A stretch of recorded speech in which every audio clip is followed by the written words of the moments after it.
बाचस्पति महोदय आमर पर्यटन क्षेत्र को निश्चित भाव में सरकार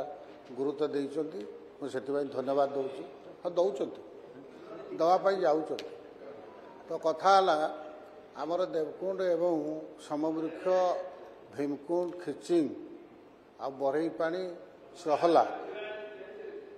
ये जो पर्यटन क्षेत्र को जदि उन्नति करिपरिबा ये गोटे इंडस्ट्री मान्यता मिल विशेषकर वेस्ट बेंगल झारखंड बिहार छत्तीसगढ़ सहित ओडिशा हाराहारी प्रत्येक दिन अनेक यात्री आसते मोर कहवा कथा मंत्री महोदय को आपण माध्यम विशेषकर आसुचंती पर्यटन माने बुलिकी पड़े किंतु रहिबार व्यवस्था नहीं तेणु तांको पई पांथ निवास व्यवस्था हो पारे बा होटेल रो व्यवस्था हो पारे बा माने रोपवे आकर्षित करिया पई आहुरी अधिक टूरिस्ट आसीबा एवं सेथिरे जदि आमे करि परिबा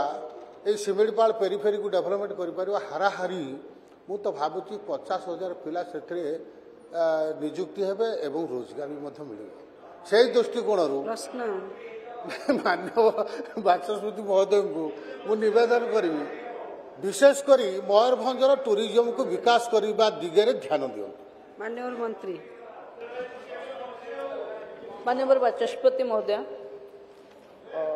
उदलार विधायक जो प्रश्न रखी मु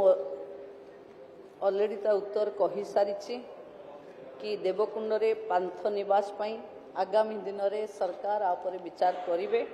एवं आर्थिक संबल एवं सेठाकर भित्तिभूमि मूल्यांकन करी आपर कार्यानुष्ठान निया।